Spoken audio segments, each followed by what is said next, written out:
sim khat hin sasan khat hi aumin ama chu no vo ma hi in asu kun lam hi tai ni hla lam khat hi gam got lai hi ji in a chen na bu zo si le gam mang ho chu me in anaka sigam ta na hi a hin la lang khana van jong a thing pun mei bul ho athim in gu azu gu in kol phe apa ala la jing in hi sasan chun agina a chen na bu ding meijin aka hla phan in hichi gam mang chu ada hla ta na hi vadung lang cho hin chun in hilama chu anau su din aki go in hi vadung tui chu adon go in hi le tui a chun ali akimu in amela chun sol le gimmel apule in hi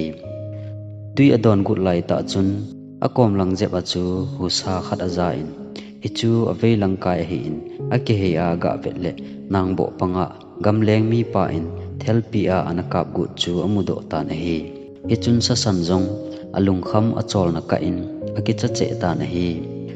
apiat a jam mangjing ding lung agel ta na hi azit lam kai a jam dinga akikun a aga ake hi le azit lam nang bo nunga kp in mat ding ki gusa na chan chu amudo kita na hi sasan chu akicha che che jing tan anung ama azit ave abon in ave kim velin a hi le azam na ding mun a ong amuta pu na hi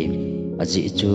aveilam a gam leng mi pa chun achan a hin azit lama kp in achan kit hi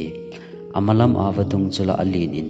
tui jong athu in chong le vadung achun ole jong tampi aum kin in agal kai thei ta pu na hi anung lang chula gam mang me in aka kin in a hi le china ding pen hello in aum ta na hi thina na kim vel in su chat na ding anei lo hi tai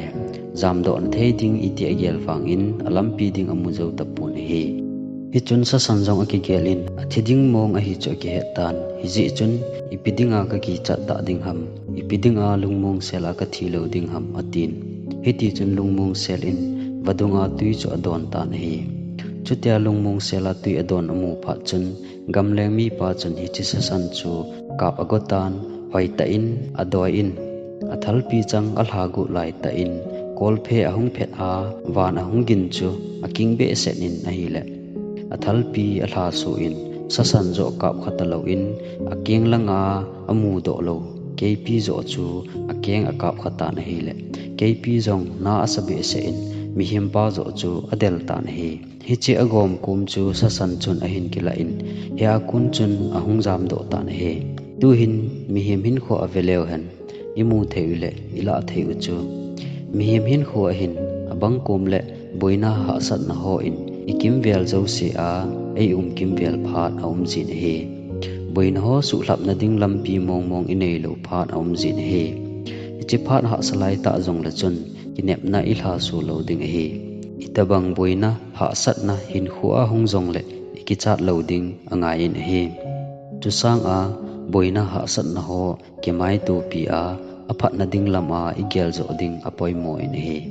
aji chu hitabanga chu boina ha sat na ho ikimai tu pi ting le kinep na inei ding he kinep na inei ting thil zo si ai thei in ai thei lo ding thil ima lo he